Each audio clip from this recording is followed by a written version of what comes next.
Vì mỗi một hang này đều là một di sản quốc gia. Thì hang ấy là dài nhất Đông Nam Á, cụ tiền sử khổng lồ nhất của Việt Nam. Cho nó rơi rác thành phủ 10 cái thể. Nó ở dưới sâu cũng gọi là mắc mang, chưa lên nó mắc mang. Vâng. Nhưng mà nó phải phun lên trên, cái lửa nó phun lên. Đây các bạn, cái cà phê tròn thì nó cỡ tương tự như thế này các bạn. Cà rông nô, hàng cái dọc không bế luôn. Cái cây trên mời. Tất cả người bình thường chui vô được đó. Hang động C7 nằm ở khu bạn đó là cái núi lửa trước mặt của mình đấy các bạn.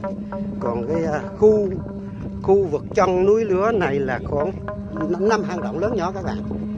5 hang động lớn nhỏ là bó cái hang dơi, có cái hang dơi là còn ở những cái hang động trong này là nó cũng có một hang động dài mà mình chưa biết bao nhiêu động núi lửa nè.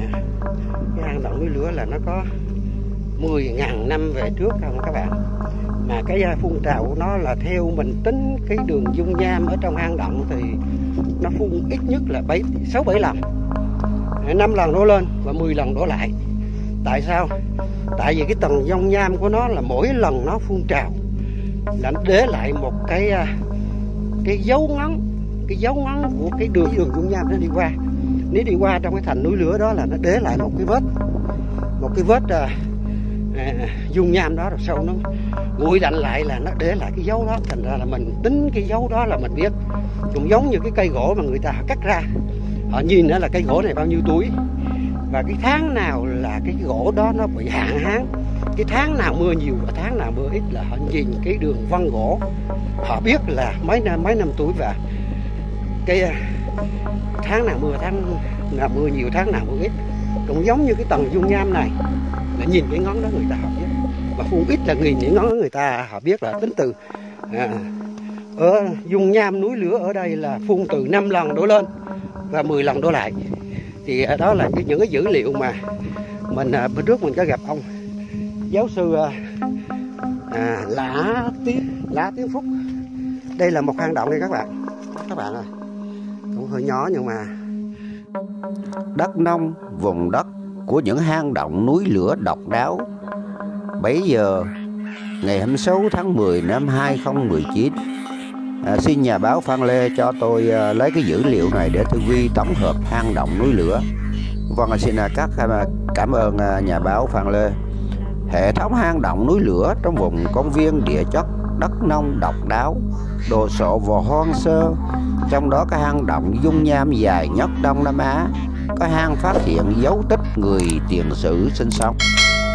Công viên địa chất Đắk Nông, Ủy ban Nhân dân tỉnh Đắk Nông thành lập ngày 31 tháng 12 năm 2015, có diện tích là 4.760 km², trải dài trên địa phận 6 huyện, thị xã Đắk Rông Nô, Cư Dút, Đắk Minh, Đắk Sông, Đắk Gờ Long và thị xã Gia Nghĩa.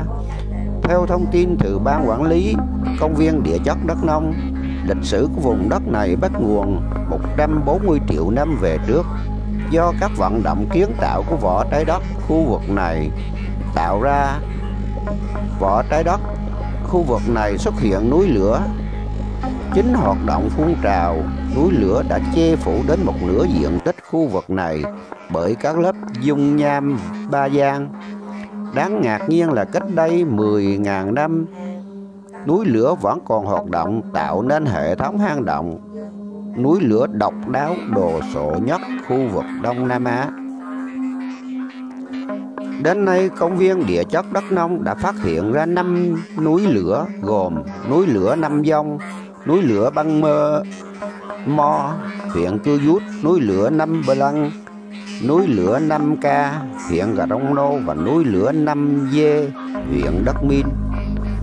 Các núi lửa trên đều hoạt động theo kiểu phun trào, phun nổ hoặc đồng thời phun trào và phun nổ hoặc phun trào khe nứt. Các hang động núi lửa trong vùng công viên địa chất Đắk Nông cho tới thời điểm này được xác định khi liên quan đến núi lửa Nam Bờ Lăng tại xã Buôn Chó, huyện Gà Rông Nô với tổng chiều dài là 10.000 mét của hệ thống gần 50 hang động.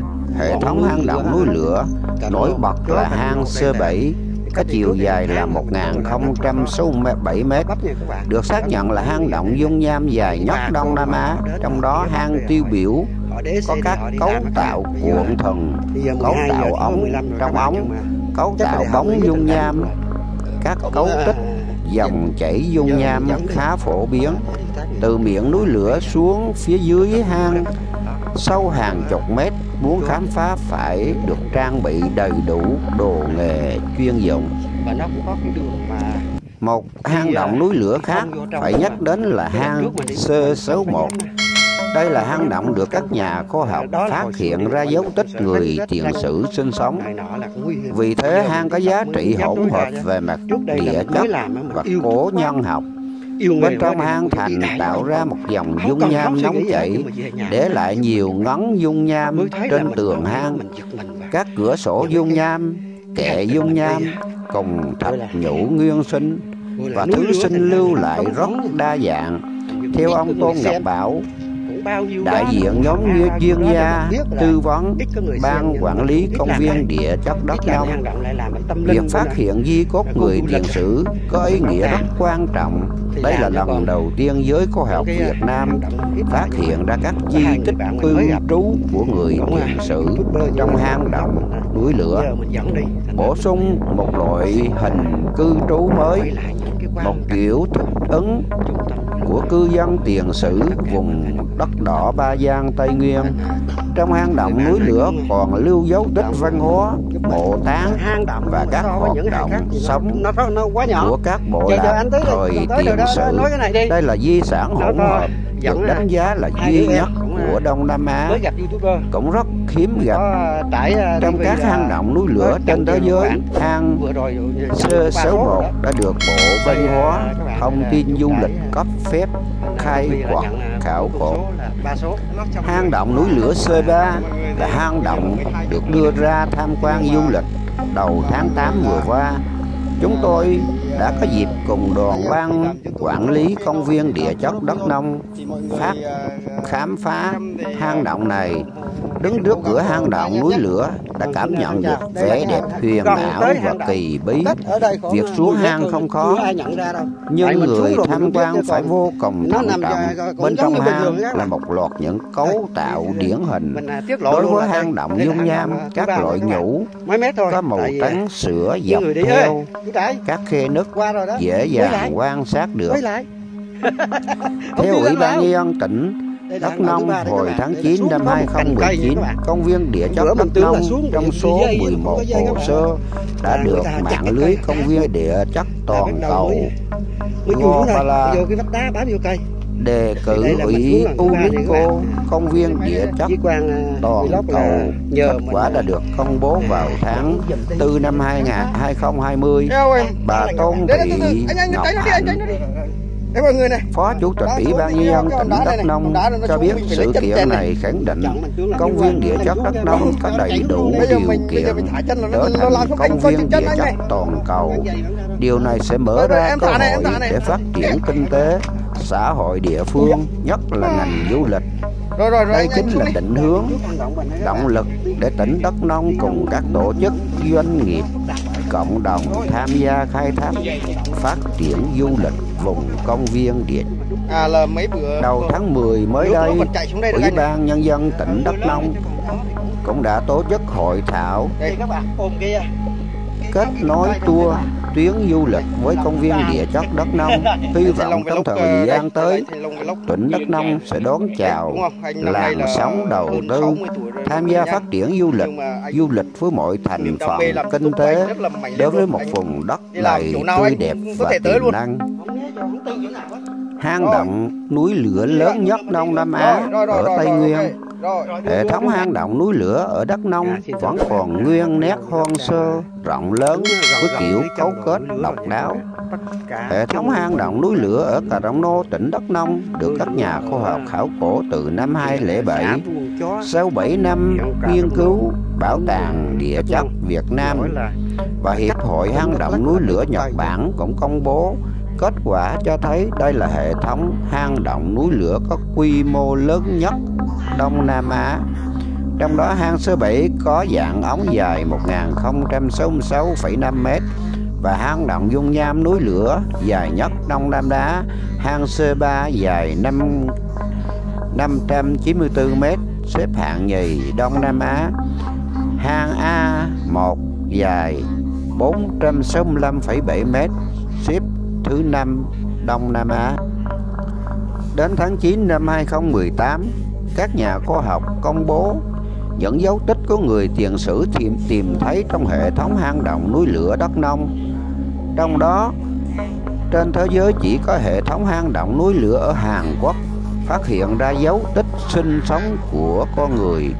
Đây là phát hiện quan trọng với khoa học, được bổ sung vào hồ sơ công viên địa chất, công viên địa chất toàn cầu gửi UNESCO. Hầu hết hang động ở đây có hình ống, một số nơi còn có ngã rẽ nối với nhau thành những vòng tròn. Bên trong hang chỉ có dương sỉ mọc như bên ngoài, thảm thực vật khá phong phú.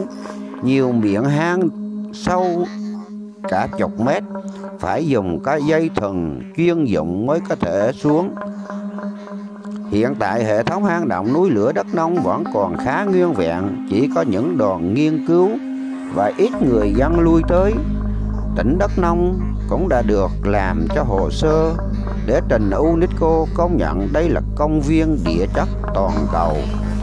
Lãnh đạo Đắk Nông khẳng định việc xây dựng công viên địa chất toàn cầu nhằm bảo tồn di sản địa chất, di sản văn hóa, cảnh quan thiên nhiên.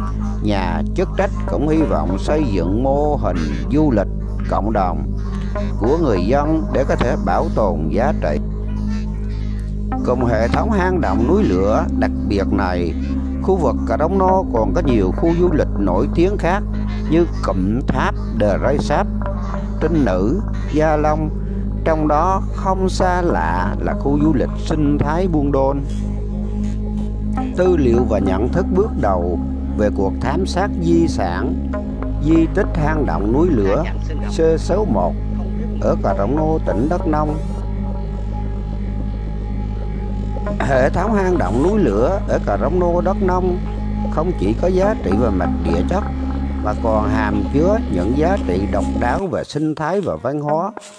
Ở Việt Nam, từ giai đoạn sơ kỳ đá cũ đến kỳ đá mới, các nhà khoa học khảo cổ Việt Nam đã phát hiện và nghiên cứu ra 200 hang động núi lửa đá vôi có người tiền sử cư trú.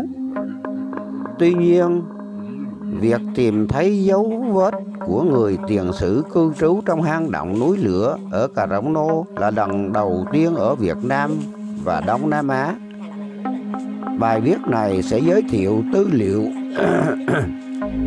về những dấu tích cư trú và các hoạt động chế tác công cụ đá trong người tiền sử niên đại tương đối là 6.000 đến 4.000. Thông qua việc đầu tiên điều tra 10 hang động khai quật hang động núi lửa 6C1 ở Cà Rông Nô năm 2017, kết quả này đã góp phần lịch sử văn hóa các cộng đồng cư dân tiền sử ở Đắk Nông nói riêng và Tây Nguyên nói chung, góp phần tư liệu xây dựng hồ sơ công viên địa chất núi lửa Cà Rông Nô, bảo tồn và phát huy di sản văn hóa khảo cổ cũng như phát hiện kinh tế xã hội ở Đắk Nông. Lời mở đầu của các giáo sư tiến sĩ Lê Xuân Hương, La Thế Phúc, Phạm Thị Phương, Vũ Tiến Đức và Nguyễn Trung Minh ở Việt Nam cũng như trên thế giới để bảo tồn và phát huy những giá trị đặc biệt quý hiếm về quá trình thành tạo trái đất được quan tâm trong các lĩnh vực như địa chất, sinh thái, văn hóa, khảo cổ học. Tỉnh Đắk Nông là một trong những địa phương được sở hữu những di sản. Hiện nay, tỉnh Đắk Nông đang phối hợp với các bảo tàng thiên nhiên Việt Nam xây dựng hồ sơ UNESCO công nhận công viên địa chất núi lửa Cà Rông Nô những di sản bảo tồn hoạt động núi lửa nói chung. Hệ thống hang động nói riêng, Cà Rông Nô chỉ là một trong những giá trị khoa học quan trọng về địa chất, mà còn là các di sản độc đáo, văn hóa, sinh thái, khảo cổ, phù hợp với tiêu chí cho một công viên địa chất toàn cầu mà UNESCO đã đề xuất năm 2009. Theo quy trình diện tích dự kiến là 3.148 m, gồm toàn bộ những huyện Cà Rông Nô, Cư Dút, Đất Minh, một số xã phụ cận thuộc các tỉnh huyện Đất Sông, Đất Hòa, Đất Nông Môn, Nam Giang. Quần thể hang động núi lửa Cà Rông Nô ngày 26 tháng 12 năm 2014 tại Hà Nội, Tổng cục Địa chất và Khoáng sản Việt Nam cùng Hiệp hội Hang động núi lửa Nhật Bản đã công bố việc phát hiện hệ thống hang động núi lửa xã Buôn Chó, huyện Cà Rông Nô, tỉnh Đắk Nông. Đây là một quần thể hang động núi lửa đầu tiên được phát hiện tại Việt Nam, có giá trị lớn về mặt khoa học và sẽ tác động tích cực đến lĩnh vực du lịch tại Tây Nguyên nói chung và tỉnh Đắk Nông nói riêng. Khởi từ một chuyến nghiên cứu khoa học, khác với hang động núi lửa đá vôi được phát hiện tại Việt Nam và điển hình, phải kể đến các hệ thống hang động đã trở thành di sản thế giới như Phong Nha Kẻ Bàng, Quảng Bình Vịnh Hạ Long, Quảng Ninh Tam Cốc Bích Động, Tràng An Ninh Bình. Hang động núi lửa hiếm gặp hơn không chỉ ở Việt Nam mà còn có giá trị trên thế giới, với kiến trúc dòng chảy có nhiều sự khác biệt. Năm 2007, từ sự tài trợ của UNESCO, Bảo tàng Địa chất Việt Nam, Tổng cục Địa chất và Khoáng sản, Bộ Tài nguyên và Môi trường đã thực hiện đề tài nghiên cứu di sản địa chất để xây dựng công viên địa chất bảo vệ môi trường khu thác Trinh Nữ, huyện Cư Dút, tỉnh Đắk Nông, Tây Nguyên, Việt Nam. Trong quá trình khảo sát, một lần đầu tiên giới khoa học đã phát hiện hệ thống hang động núi lửa trong đá Ba Giang ở Chư Bờ Lui, xã Buôn Chó, huyện Cà Rông Nô, tỉnh Đắk Nông. Khi những thông tin đầu tiên được công bố tại một số hội nghị khoa học cả trong và ngoài nước, đã thu hút sự tham quan tâm của nhiều nhà khoa học. Năm 2012, Hiệp hội Hang động núi lửa Nhật Bản đã hợp tác với Bảo tàng Địa chất Việt Nam tiến hành nghiên cứu hệ thống hang động núi lửa Chư Bờ Lui. Qua quá trình khảo sát nghiên cứu, các nhà khoa học đã phát hiện một quần thể hang động rộng lớn gồm 12 hang động chính và miệng núi lửa, chủ yếu nằm tại huyện Cà Rông Nô, tỉnh Đắk Nông, trên một khuôn viên có bề rộng gần 5 km và chiều dài 25 km. Tính từ miệng núi lửa xã Chư Lui, huyện Buôn Chó, chạy dọc theo các sông Sê Bốc đến khu vực thác Đờ Rây Sáp, xã Đắc Sô, là hệ quả của việc phun trào núi lửa cách đây 3.700 năm. Cho đến trước khi công bố việc phát hiện hệ thống hang động núi lửa vào ngày 26 tới 12 năm 2014, các nhà khoa học Việt Nam và Nhật Bản đã khảo sát do đạt chi tiết 3 số 12 hang động. Kết quả cho thấy đây là hệ thống hang động núi lửa có quy mô lớn nhất Đông Nam Á, trong đó có hang C7 có dạng ống dài 1.066 m, rộng hàng ngàn mét, và hang động dung nham núi lửa dài nhất Đông Á.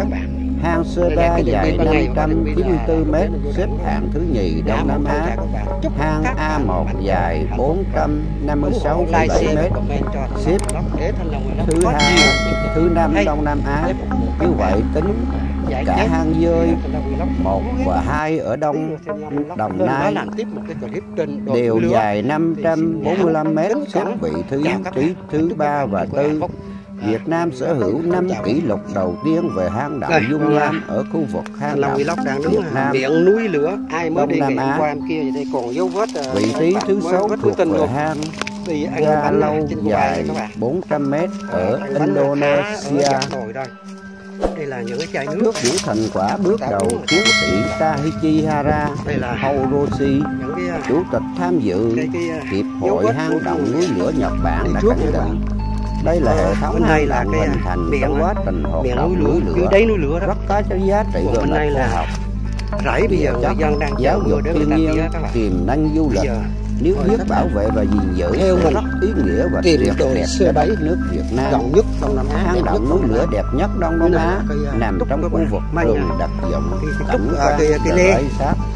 Cái lê các Khu bạn, du đây lịch là cấp cái quốc đốt gia gồm 2 khán Cái đây là cảnh cái đốt đây, cái Rơi đốt Sáp và Thác Gia để mình Long, quét nhà đó các thuộc bạn. huyện Khu rồi thôi. Cờ Rông Nô. Đây là cái cây thể củi hang đốt để động mình núi quét lửa nhà là làm những cây này nè. gồm 12 hang Thôi, động bây giờ chính có cấu trúc mình đang đi về tìm hình dạng cái đường bề xuống mặt đá ba gian dưới và kết đấy quả quá trình hoạt đây động cái miệng của núi lửa nha các bạn. trào Đấy vùng núi lửa trên lục địa cách đây 3.700 năm. từ dưới Hầu cái hết đấy các đó hang động núi lửa chưa thì luôn bây giờ mình có đặc điểm đang hình đứng động trên cái miệng trong đó. một số hang mình đang tìm còn có cái ngã rẽ và cái đường một xuống cái số đấy đó, ngã có ai rẽ xuống thông được đó nhau được tạo chưa? thành những vòng chưa tròn. được cái đường xuống là đường ở đâu Các di vật khảo mình cổ đi bằng vừa cách được nào? phát hiện bao Thì gồm xin mời các đồ bạn đá, theo trong đó có Thanh các Long công Vlog cụ tìm một cái đá bí hình ẩn đĩa, của rìu cái đồ núi ngắn lửa và mà rìu ngắn chúng ta mài đang lưỡi, tìm đồi rìu C7 hình bầu dục và các rìu hình bầu lê dục trúc đó các bạn mài mang lê lưỡi trúc nó công nằm dưới cụ đó mảnh thước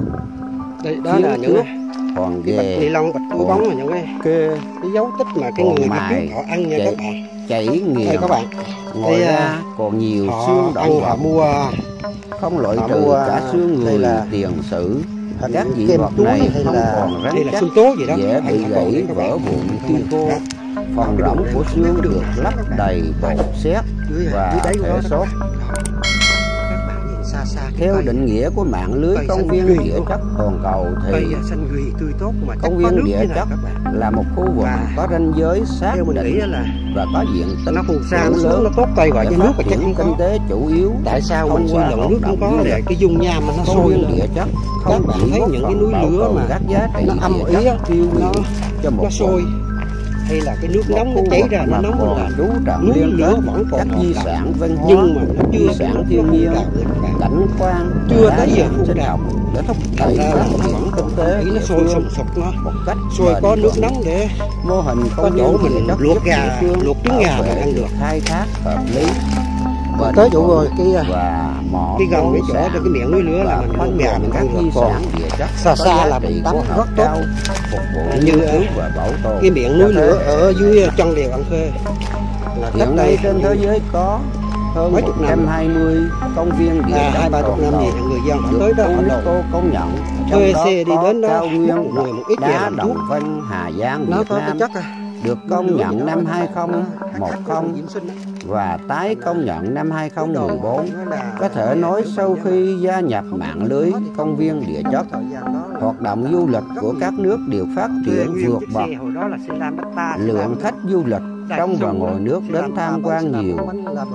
Các nhà đầu tư du lịch cũng tăng đáng kể. Ở Đắk Nông, công viên địa chất núi lửa Cờ Rông Nô được quy hoạch với diện tích là 2.000 km², trải dài từ huyện Cờ Rông Nô kéo sang một số xã lân cận của các huyện Cư Rút, Đắk Minh, Đắk Sông, Đắk Cờ Long và thị xã Gia Nghĩa. Công viên Cờ Rông Nô hội tụ tất cả các giá trị tiêu biểu của một công viên địa chất, cả về địa chất, địa mạo văn hóa cũng như đa dạng sinh học. Đặc trưng của khu vực ngoài tâm điểm nổi trội là hệ thống 12 hang động của đá Ba Gian. Nơi đây còn đa dạng phong phú các mỏ quặng, điểm khoáng sản bauxit, atimon, thiết sa khoáng, buzo, lan, đá, bán quý, opal, kích thước rất lớn.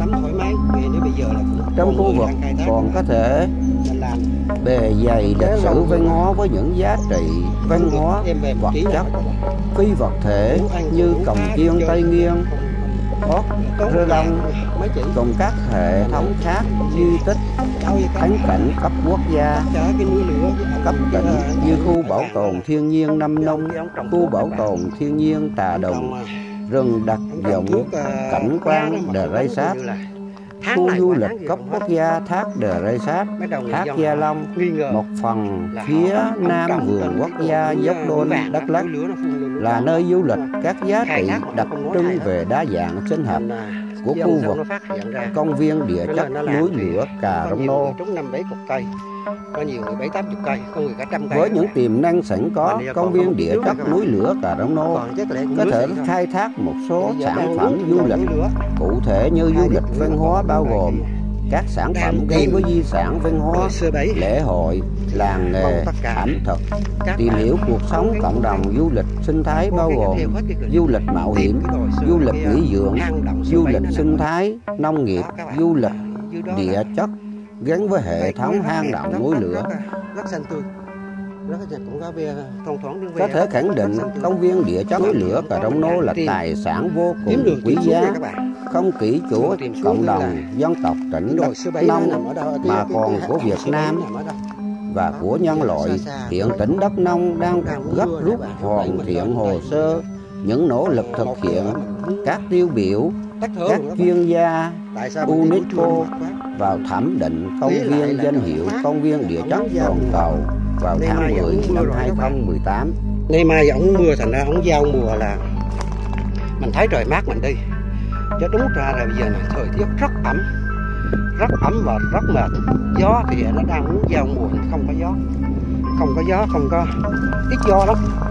Thì các bạn nhìn thấy ở trên đồi này, nằm ngồi trên đồi chứ mà rất nắng, mồ hôi túa hết mình này. Đó là dưới đây là cái đồi cái miệng dưới đáy thung lũng núi lửa đó. Bây giờ mình cũng cố gắng cùng các bạn lại một mình, bây giờ mệt quá cũng mới đi lòng vòng ở đây đã đang tìm. Thì xin mời các bạn tiếp tục theo Thanh Long Vlog để khám phá ra đồi Sơ Bấy, hang động Sơ Bấy nằm ở khu vực nào, ở điểm nào, và nó có những cái tàn tích gì. Đây các bạn, những cái cây ở đây người ta họ cưa hay các bạn, họ cưa cây rất chắc. Đây là cái. Xin mượn lời Phó Giáo sư Tiến sĩ Trần Tân Văn, Viện trưởng Viện Khoa học Địa chất và Khoáng sản, Bộ Tài nguyên Môi trường, như một lời gửi gắm chân tình. Công viên địa chất phải là có dân, người dân và cộng đồng địa phương cùng chung sống, đặc biệt là cùng tham gia hoạt động bảo tồn, phát huy giá trị. Điều này sẽ góp phần phát triển kinh tế địa phương, nâng cao hiểu biết cộng đồng trong bảo tồn, phát triển giá trị văn hóa. Mai Kim Thành tổng hợp. Con xin cảm ơn nhà báo Mai Kim Thành và tất cả những giáo sư tiến sĩ đã cho ra những dữ liệu này. Tôi là YouTuber Thanh Long Vlog đã khám phá hang động núi lửa và đã làm cái dữ liệu này, thì xin tất cả các nhà giáo sư tiến sĩ hãy thông cảm cho tôi để tôi làm được cái clip này để quảng bá cho tất cả cộng đồng người Việt Nam chúng ta nói chung và nói riêng là ra châu Á, để bảo tồn gìn giữ di sản văn hóa đặc biệt của quốc gia núi lửa hang động Cà Rông Nô Đắk Nông. Xin chân thành và cảm ơn các vị tiến sĩ và giáo sư và nhà báo. Xin cảm ơn. Giao mùa nắng đến mùa mưa, hệ thống hang động núi lửa Cà Rông Nô được đề cử công viên địa chất toàn cầu ngày 26 tháng 9 và Tôn Thị Ngọc Hạnh, Phó Chủ tịch Ủy ban nhân dân tỉnh Đắk Nông cho biết tìm hiểu những cái cảnh đẹp. Hệ thống hang động núi lửa Cà Rông Nô vừa lọt vào 11 hồ sơ được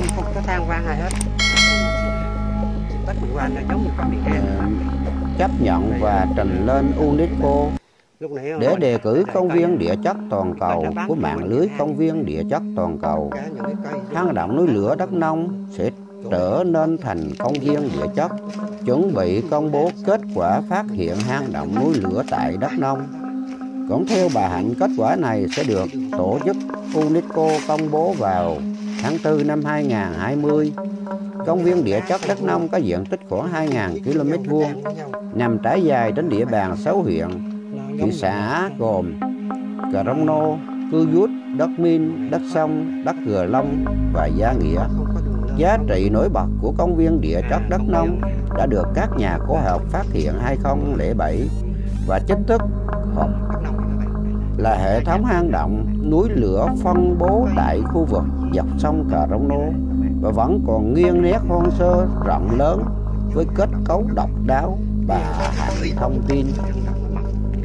Sau 7 năm nghiên cứu, năm 2014, Bảo tàng Địa chất Việt Nam và Hội Liên hiệp Hang động núi lửa Nhật Bản cũng công bố kết quả khẳng định hệ thống hang động núi lửa Cờ Rông Nô, còn gọi là công viên địa chất Đắk Nông, là hệ thống hang động núi lửa đạt kỷ lục của quy mô, độ dài cũng như tính độc đáo của Đông Nam Á. Các hang động còn ẩn nhiều bí mật về lịch sử hình thành, các di tích khảo cổ, các tổ hợp khoáng vật và sự đa dạng sinh học mang giá trị đặc biệt về địa chất.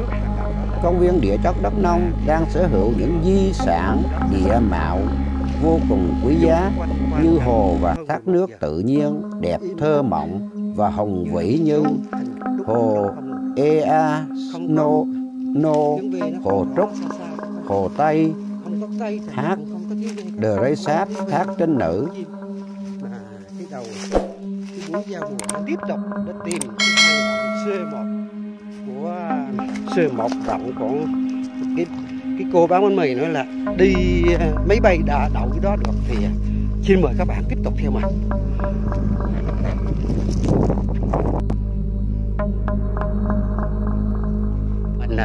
Bây giờ mình đi tìm nước mình mới xuống đây. Bây giờ là mồ hôi đổ như tắm. Mình xin cởi áo rồi nha các bạn. Đứng dưới này là hiện bây giờ là ở Đắk Lắk là khoảng 37 độ. Nếu mà bình thường 35 độ, nhưng mà ở trong không gian của trên đồi núi lửa này là nằm 37 độ. Mà mình đứng trong cái hang này mình chưa chui vô hang, tại một mình nè, mình đi một mình thành ra mình cũng phải xuống. Nhưng mà thôi bây giờ mình xin quay lại cái tống quan là mồ hôi ướt hết các bạn. Mình xin cởi đồ ra, cởi áo ra. Bây giờ bắt đầu mình xuống hang nha các bạn. Mình đi xuống dưới cái đoạn hang một chút. Đây là có cái dấu vết của ai vô đây nằm đây các bạn. Có dấu vết chưa? Có người nằm xuống đây. Rồi là mình quá khát nước rồi thành mình đi để mình lấy biết hệ thống hang động núi lửa ở Cờ Rông Nô được các nhà khoa học khảo sát từ 2007.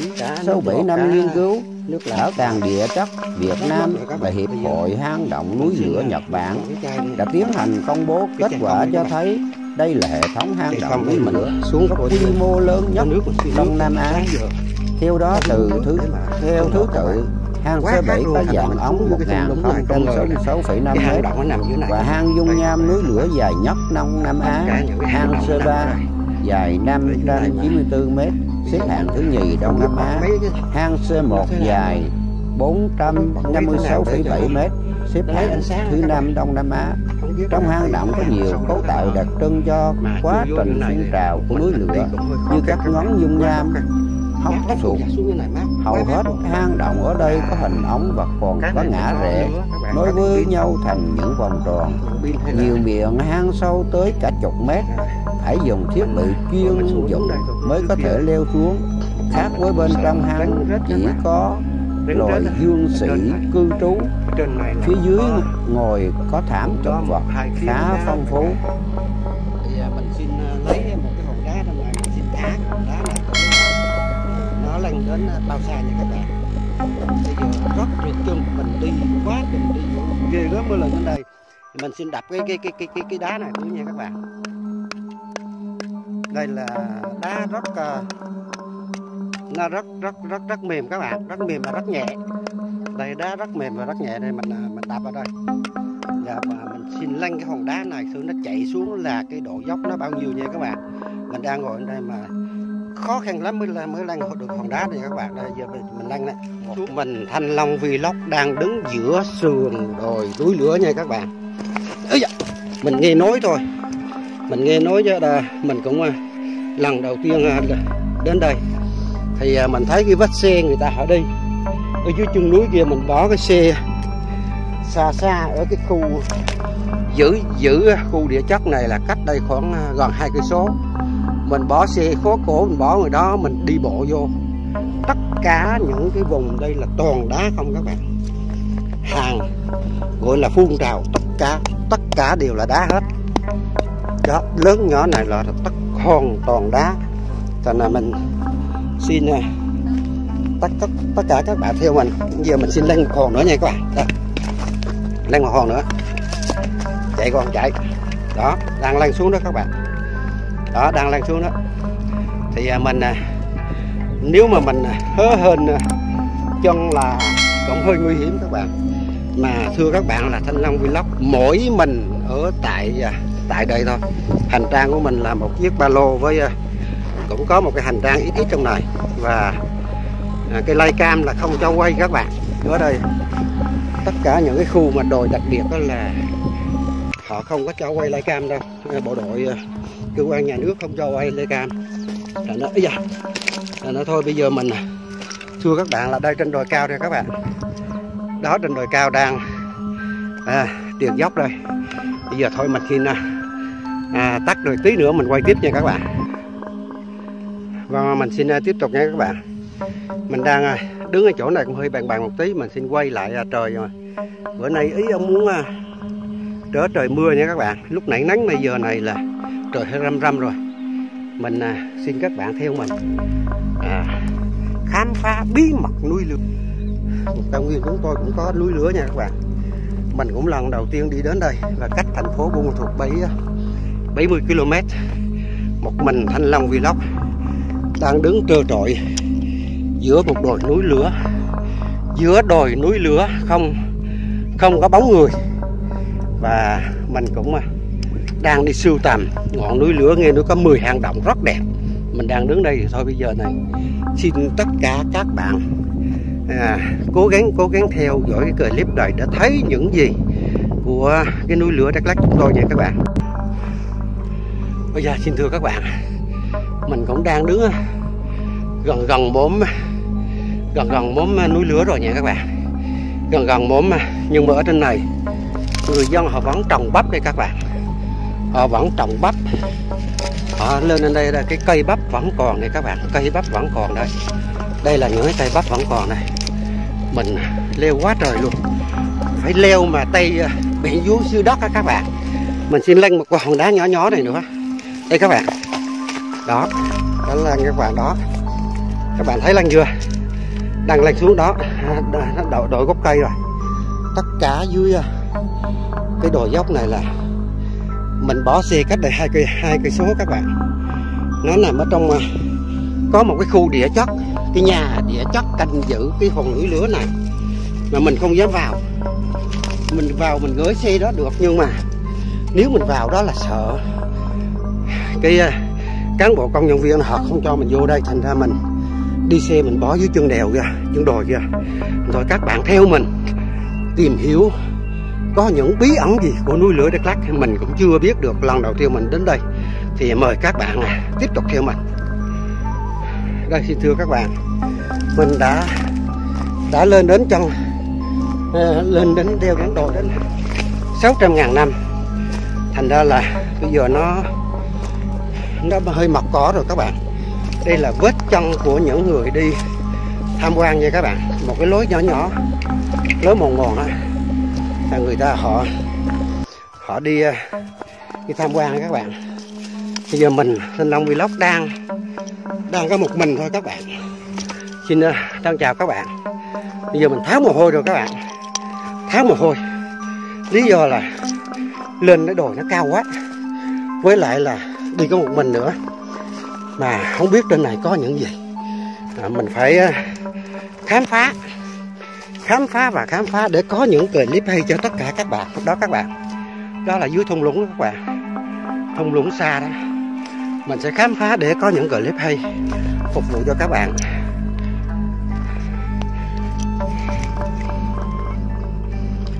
Đây các bạn. Đi là cái phân cái con gì đó các bạn. Phân cái con gì cũng hơi lớn đó. To hơn cái ngón tay của Thanh Long Vlog. Đây mà dài nữa. cái con tròn gì đó. Nếu mà nuôi cà phê tròn thì nó cũng cỡ tương tự như thế này các bạn. Đây là cái phân nó, cái con gì nó ăn nó ía đây.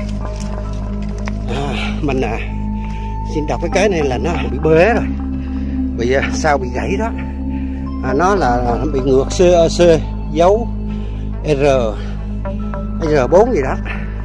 Đây là mình xin tống qua cái miệng nha các bạn. Ở dưới này là trong quá trình nó không phun trào nữa, cây nó lớn các bạn. Cây mình đứng đây xa xa mình nhìn cái cây đường kính nó có cây khoảng 4-50 đó các bạn. Cây chung quanh đây là những cái cây lớn là có dấu chân, có dấu người chặt nha các bạn. Đây những cái cây nhỏ nó không giá trị nữa thì có dân là họ không có khai thác. Mà 200.000 năm đến 600.000 năm thì xin thưa các bạn nha, ở dưới này thì giờ nó mọc cây đường kính nó chắc cũng loại gọi là cả mét rồi đó, nhưng mà chắc người dân chúng ta khai thác nha các bạn. Đây các bạn, xin báo cáo các bạn là cái cây này nó bị cháy nó đổ nha các bạn, cháy đổ đường kính của góc 40 á các bạn. Đường kính này như góc 40 á, mình xin báo với các bạn là có vết người đi, không biết là hồi sáng hay là ngày hôm qua gì đó các bạn. Có vết người đi, có vết chân nó bị cái dung nham của nó là không còn nữa, nhưng mà cái vết người ta họ đốt rừng á các bạn, có dấu chân đi, chứ còn đất đá nhưng mà đất xốp các bạn. Như không biết là cái núi lửa nó phun trào thế nào, nó xốp lắm, đi nó mềm chân này, nó có vết nó bị lún luôn các bạn. Đây các bạn, mình xin quay tiếp là lúc nãy mình đứng phía bên kia cái đồi, bây giờ mình qua phía bên này đồi là đi một nửa cái khu núi lửa phun trào rồi nha các bạn. Một nửa cái khu núi lửa phun trào, cây măng lê nó như một đây có vết chân người ta đi các bạn, có vết chân có ai đi đêm qua hay là hôm kia gì đó. Lý do là mình hay mùa nắng nha các bạn, nó chưa mất được vết được nha. Một mai một guốc một cần câu, thơ thẩn nào ta vui thú nào, ta dạy ta tìm nơi vắng vẻ, người khôn tìm đến chốn lao sao, thu ăn măng trúc đông ăn giá. Đây là măng trúc và măng lê này các bạn, mà giờ này nó đang cháy rồi. Xuân ăn thu ăn măng trúc đông ăn giá, xuân tắm hồ sen hạ tắm ao, rượu đến gốc cây ta giữ cùng nhắm, dường như phú quý tựa chim bao. Vâng, xin thưa các bạn, mình bây giờ không có cái việc gì hết mà mình chui dưới rừng á. Bây giờ quay mình phải kiếm đường để mà kiếm một hai cái gì đó để mình nối cho nó sinh động trong cái clip nha các bạn. Chứ bây giờ mồ hôi tháo nhễ nhại rồi các bạn, mồ hôi quá trời. Bây giờ phía bên này là một cái thung lũng mà bây giờ trời ống mà hơi râm mát, thành không biết cái hướng nào là hướng nào các bạn. Đường xe chạy rất nhiều, bây giờ mình không biết cái đường nào để mình xuống nữa hết.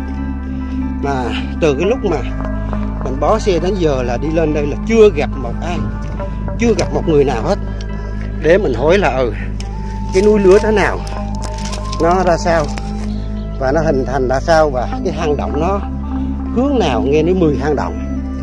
Mà bây giờ mình đang đứng ở đây mà chưa thấy một cái hang động nào, và thấy toàn là rừng với núi với cây thôi. Bây giờ Thanh Long Vlog xin thân chào các bạn, chúc các bạn may mắn, hạnh phúc và động viên cho mình để mình quay hết cái hành trình này, tìm cái hang động, 10 hang động mà chưa có hang động. Đây là tay dính lò nghẹ đây các bạn, chưa tìm ra là hang động nào hết. Thì xin mời tất cả các bạn theo phần 2 của clip thứ 2 để tìm ra một cái hang động núi lửa ở chân đèo. Hệ thống hang động núi lửa Tà Đổng Nô vẫn được bảo vệ và tiếp tục nghiên cứu, chứ chưa chính thức khai thác du lịch. Việc được UNESCO công nhận đây là công viên địa chất toàn cầu sẽ tạo thêm cơ hội để Ủy ban Nhân dân tỉnh Đắk Nông phát triển xây dựng mô hình khu du lịch cộng đồng, kết nối tuyến tour du lịch gắn với bảo tồn di sản địa chất, di sản văn hóa, cảnh quan thiên nhiên. Bà Hạnh nói, trước đó đoàn chuyên gia UNESCO cũng đã tiến hành khảo sát kiểm tra công viên địa chất núi lửa Cà Rông Nô để xem xét cánh không bể luôn bị hồ sơ trình hình UNESCO công nhận đây là công viên địa chất toàn cầu. Theo bà Hạnh, tỉnh đã bỏ rất nhiều tâm huyết để công viên địa chất Đắk Nông UNESCO công nhận là công viên địa chất toàn cầu. Sau chuyến khảo sát, đoàn chuyên gia UNESCO đánh giá rất cao hệ thống hang động núi lửa Cà Rông Nô.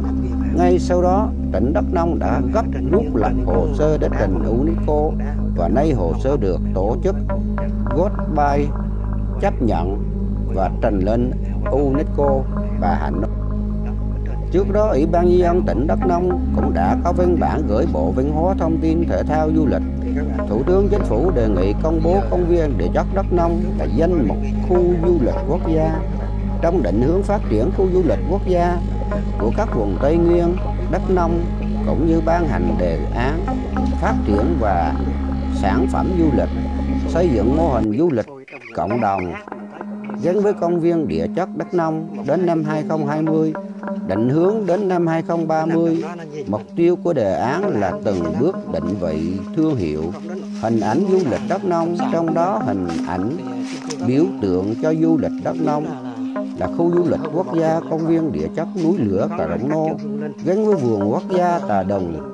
Bà Hạnh thông tin được biết, nếu hệ thống hang động núi lửa Cà Rông Nô được công nhận là công viên địa chất toàn cầu thì đây là công viên địa chất toàn cầu thứ 3 tại Việt Nam, sau 2 công viên đã được UNESCO công nhận là cao nguyên đá Đồng Vân năm 2010 và công viên địa chất non nước Cao Bằng năm 2018. Trên món đồi núi hang động trong khu rừng đặc dụng Dresat. Bảo quản của cái giải địa chất là đóng cửa đó là hơn 300 mét. Không, tất cả những hệ thống hang động này là chưa mở cửa để khai thác du lịch. Các anh đi du lịch đây vẫn là đi chui thôi. Đúng rồi. Bởi vì chúng tôi đã cảnh báo là muốn khai thác du lịch thì phải làm gia cố cái độ an toàn này này. Đúng rồi. Hang này rất dễ sập. Phải nghiên cứu xử lý. Cái độ khép kín của nó bao nhiêu cái đã mới dám cho vào. Rồi lúc đó phải gia cố để an toàn, an ninh cho cả. Vì mỗi một hang này đều là một di sản quốc gia. Đều là di sản. Phải an ninh an toàn cho cả người và cho cả di sản. Cái chỗ 6C1 là tôi thấy có trống một cái cây đúng không? Đó, tôi nói tôi vô cái đó rồi thành ra là ý là trong cái hang đó là nó cũng ngắn thôi chứ không có dài. Còn cái hang này nếu mà đi hết là còn dài cũng bao nhiêu anh có cái hang này thì tôi ước tính cho là độ trên dưới 200 mét. Đây là 200 mét hang động. Gọi là đây là hang dơi. Đây hang dơi và bọn tôi đặt tên nó là T66. T66. Còn cái hang C7 là nó nằm bên Dresat. Thì hang ấy là dài nhất Đông Nam Á. C7 dài nhất Đông Nam Á, nhưng mà các anh không xuống được, xuống nó nguy hiểm chết người đấy. Bởi vì nó xuống đấy là nó không đi được như này, phải xuống bằng thang dây. Rồi. Mà thang dây là hoặc là xuống dây chuyên nghiệp thì mới được. Dây. Đó tôi có thấy trong cái hang dây là có thấy hồi tôi có vô mạng tôi thấy rồi. Tôi có vô trong cái hang 6C1 đó là cho một chỗ này tôi biết là đang khảo sát hay gì đó là có cổng. Ở trong cái động đó là vô sau có một cái cổng nữa, tôi cũng có vô trong đó mà. Đó thành ra là nói tôi cũng đi là cũng làm YouTube thôi chứ cổng của mình. Về hai cái khoảng của hang ấy tôi rào lại để cho nó an toàn. Bởi vì tôi rất sợ, tức là dân người ta nghe cái khảo cổ là người ta cứ nghĩ là trong ấy có cái gì đào bới được. Đúng rồi. Nên phải ấy chứ. Đúng rồi. Và vì cái hang ấy là rất linh cho nên là tôi có đặt một cái bàn thờ bát nhang. Đúng rồi, tôi có đắp nhang ngay đó, ngay chỗ cổng luôn. Mà cô đâu rồi, không tìm cô chứ đấy, cô đi. Đang chụp ảnh. Có người cũng đó nữa không? Đang chụp không? Rồi. Chứ đi với mình là cũng nguy hiểm, thành ra tôi cũng đi vô đó, tôi có thắp nhang ngay đó. Và cái ốc sò đó là ở đâu họ đem tới họ ăn hả? Có một cái ốc sò đấy là thật ra những cái con chim, con cú, con gì các thứ nó thả cái ốc núi vào đấy ăn. Những cái ốc trên mặt ấy là ốc rất hiện đại. Ốc rất mới. Đúng rồi, đến bữa tôi có phân tích tôi nói là chắc hồi xưa có người tiền sử ăn ở đây. Ốc núi của những con thú này nó ăn thế này.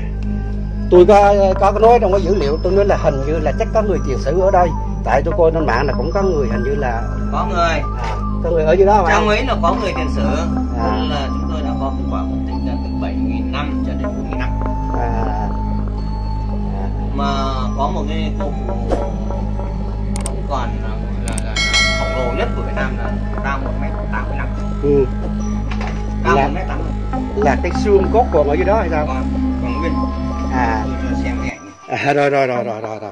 Để mình thêm cái dữ liệu này nữa là đó, anh Lã Thế Phúc, anh La Thế Phúc, anh ở bên nhà khảo cổ nha các bạn. Không, địa chất, tôi dân địa chất, nhưng có duyên với khảo cổ. Thì anh cho coi một cái dữ liệu ở trong cho xem. Cái người tiền sử ở trong hang 6C1 nha các bạn. Anh đang mới mấy anh ra thì mình cũng nhân dịp gặp ảnh đây, nhưng mà nói bây giờ ra tìm ảnh không phải là dễ đâu, nhưng mà cũng có cái duyên mình. Đây các bạn, lúc nãy mình có quay trong này, quay ra rồi đó. Bây giờ mình ảnh cho cái dữ liệu ra. Đó các bạn, đây là những cái tàu này thật chứ con đi vào người với hai này con nhầm đá nó nứt cho mình sợ. Đúng rồi, mới sợ chứ nó rớt phần nào nó có đâu. Mình đứng này nó không an toàn này. Đây này, cách vào hang ấy muốn an toàn nhất ấy là chọn những cái chỗ đi bì á. Như này là an toàn này. Chỗ khoảng không là không an toàn. Đúng rồi. Đây là cũng vẫn còn chạy tiếp luôn hả? Đây các bạn. Con nhí nhỏ thì mấy cục nhỏ bằng đồng. Đây là cái đường viền, đây là mỗi một cái đường viền là mỗi một lần là tầng dung nham nó phun trào phải không? Nó dùng từ ngấn. Mỗi một cái ngấn là mỗi một cái lần dung nham nó phun trào các bạn. Là nó phun trào thế nào? Nó phun trào nó để lại một cái vết tích của một cái lần đi của nó, một cái lần đi của cái nhung nham đó, thành ra là nó cấu kết lại thành ra một cái gờ. Thành ra cái nhà mà địa chất ở chỗ gì nó biết là cái núi lửa này nó phun bao nhiêu lần và cái lần nào ít, cái lần nào nhiều. Đây thưa các bạn, đây là cái hang 6C1 các bạn. Nhìn thấy rõ người chưa? 6C1 đây là cái chân ở tư thế nằm nghiêng. Cái hình này là cái người tiền sử ở hàng 6C1 nha các bạn. Đây là cụ khổng lồ đấy. Chú Lã Thế Phúc cho mình chụp lại, chứ không phải là dễ để mà tìm được cái lịch sử này của các bạn, cái hình này đâu.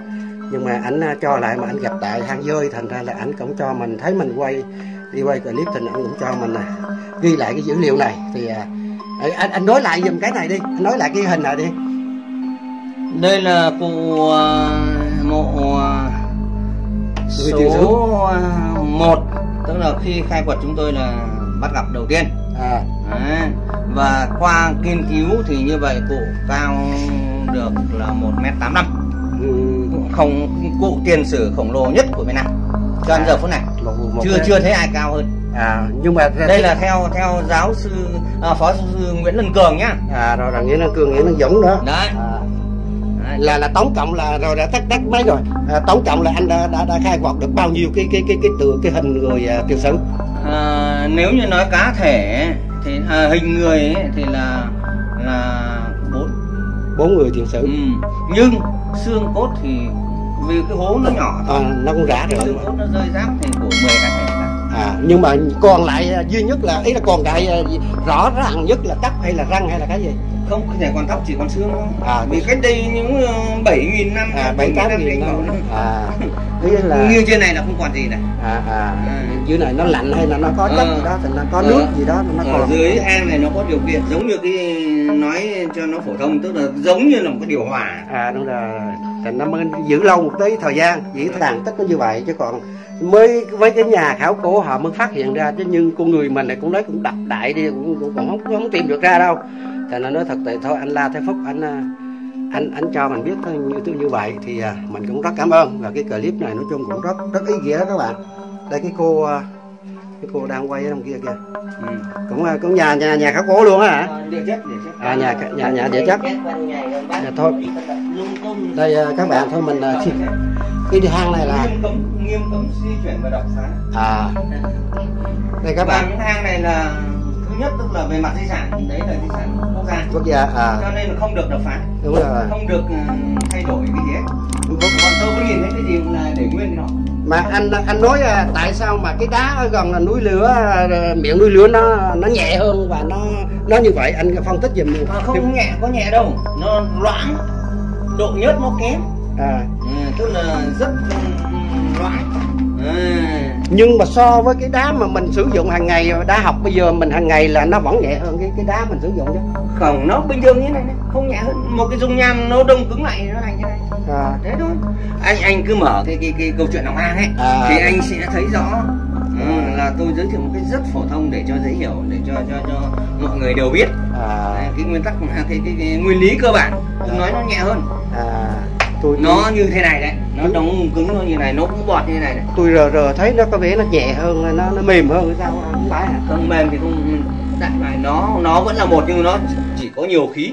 Nếu nói về tỷ trọng thì tất nhiên là nó nhẹ hơn cái thằng đặc.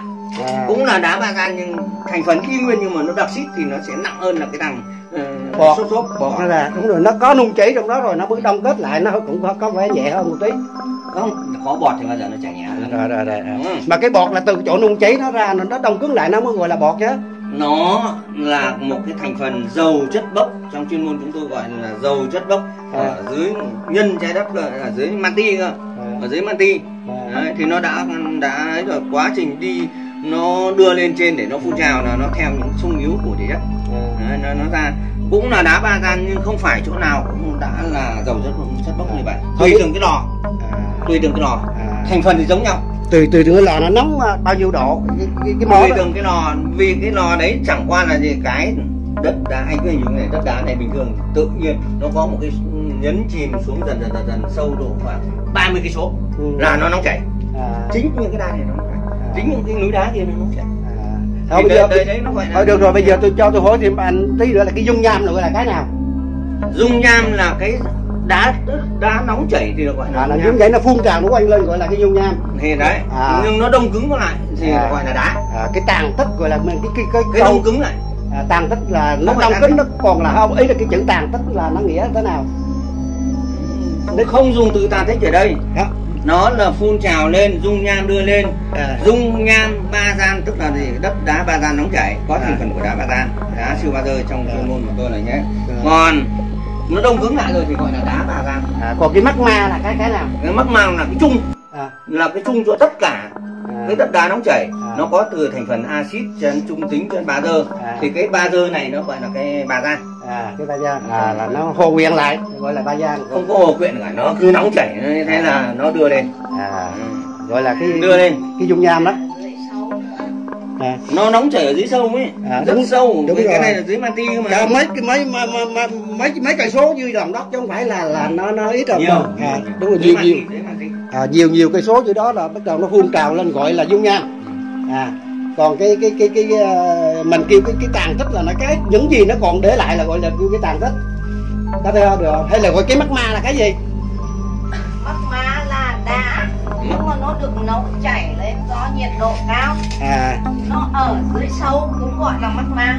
Mà nó lên cao thì gọi là dung nham.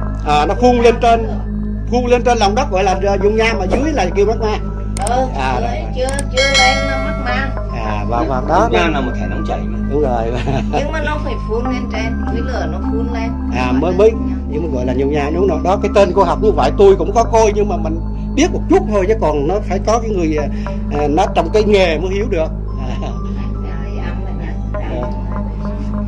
Đi hết chưa, hai chú cháu đi hết chưa? Nếu mà tôi đi là C1 rồi đó tôi đi hết rồi, tôi cũng đi rồi. Bên đó là C3 tôi vẫn chui vô rồi. Còn cái mà C7 là tìm chưa ra thôi. Thế này anh có đi đâu? Anh phải có không xuống ở đâu. Đi cái hang ở chỗ núi lửa Cà Rông Nô lên là tôi đi hình như là 6 clip rồi. Chui dưới đó có cá chui leo lên trên miệng núi lửa 2 clip. Chí giờ ở tại núi lửa. Đấy thì là mình post lên thế thì nó sẽ có nhiều người xem thế là mình có lợi lộc. Đúng rồi. Giờ này là tôi cũng chúc anh chị là cô chú là sức khỏe, hạnh phúc và làm lại những cái gì để lại cho xã hội nó hay hơn, cũng giống như tôi vậy. Mà tôi đang tìm cái survey Mà bây giờ con nước chỉ sơ 7 là từ 6 sơ 1 vô sơ 7 là còn 2 cây nữa. Tôi vô trong đó là đói quá, tôi hái điều tôi ăn, tôi nói là điều tiên, đào tiên á. Đó, tôi vô tôi đó rồi đó. Vậy thôi, cái gì đó chúc anh sức khỏe. Chúc cô may mắn. Thì lúc nãy giờ anh cũng có duyên lắm đấy. Đúng rồi. Duyên mới gặp tôi đấy. Cái duyên chứ không phải là chuyện dễ đâu, tôi biết chứ. Mà tôi phát hiện ra cái khảo cổ này có duyên lắm đấy. Đây là nói theo tâm linh, tức là thần linh thì các cụ tiền sử này, các vị thần linh là trợ duyên ra thì mới được đấy.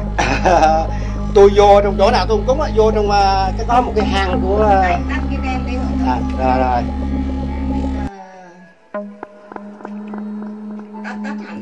Tắt hẳn đèn ha. Hoặc lên anh chiếu ra đằng sau cũng được. Anh chiếu vào trong ngách ấy. Rồi đó. Đây các bạn. Anh chiếu sang bên trái một tí đây này. Rồi.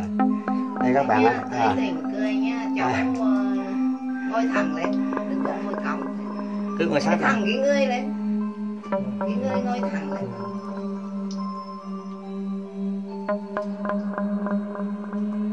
Thẳng lên nha, cái nữa là cười, tất cả cười nha. Thì các bạn, đây là cô bên khảo sát địa chất chụp cho cái hình này. Tươi này. Con gặp lắm chứ không phải dễ gặp đâu các bạn. Rồi, xin cảm ơn cô. Vậy là cái cô. Tôi là Thanh Long Vlog, tôi xin thưa các vị giáo sư tiến sĩ và các nhà báo, Ủy ban nhân dân tỉnh Đắk Nông. Tôi cũng đã mượn một cái dữ liệu của cái trên Google. Nếu mà có gì sơ suất hay là có gì vấp phải thì hãy liên hệ dùm cho tôi cái số điện thoại này. Tôi sẽ hủy cái kênh này, cái video này, tôi sẽ hủy cái video này.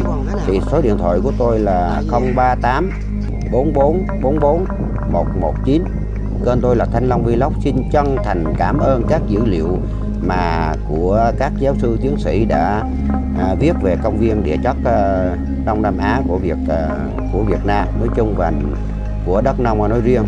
Và nếu các bạn thấy cái video này hay, hãy ủng hộ Thanh Long Vlog đến hết khả năng để tìm những cái dấu ấn lịch sử của Việt Nam của chúng ta, để Thanh Long Vlog làm lại những cái video hay để lại cho con cháu chúng ta biết là những cái dữ liệu quốc gia của chúng ta nó cũng là một trong nhiều cái di tích lịch sử mà chúng ta cũng để lại cho một phần cho thế hệ mai sau. Thanh Long Vlog xin chân thành cảm ơn tất cả các bạn và tất cả quý vị và quý giáo sư tiến sĩ và Ủy ban nhân dân tỉnh Đắk Nông. Xin chân thành và đa tạ cảm ơn. Tích mà ngày xưa cái thời khai thiên lập địa có cái này không phải các bạn. Mình tưởng là có cái chân cột cái mà không phải. Thì tất cả cái chung quanh ở đây là những cái tàn tích còn để lại nha các bạn. Hang núi lửa còn để lại. Mình lúc nãy giờ mình chui cũng bốn tổ rồi hay sao mà chỉ gặp một hang sâu thôi. Mình không dám vào. Tại vì mình đi một mình không dám vào thì mình xin ngã mũ thân chào các bạn. Đây là cái đèn pin ban ngày mà có đèn pin là lúc nãy mình vô đậu các bạn. Ngã mũ thân chào các bạn. Chúc các bạn mạnh khỏe, hạnh phúc và ủng hộ, like, share và comment cho Thanh Long Vlog để Thanh Long Vlog có nhiều cái clip hay để phục vụ các bạn lúc mà giải chết, lúc mà cuộc đời nó cũng gặp nhiều cái khó khăn. Thì nhìn cái hành trình của những con người khó khăn, ai cũng khó khăn trên cõi đời này hết, không có ai sướng hết các bạn. Đến cái chỗ khó khăn đó mà nó mới sinh ra là cái nhà chùa, nhà thờ, cái nơi gửi gắm một xác thân mà hội để thành muốn tìm đốn thiền môn để gửi gắm một cái tấm thân gì đó. Thì thôi bây giờ mình nói rộng quá thì nó cũng dở đi. Thì Thanh Long Vlog cố gắng ngã mũ kính cẩn chào các bạn, chúc các bạn mạnh khỏe hạnh phúc. Thanh Long Vlog xin thân chào và bye bye.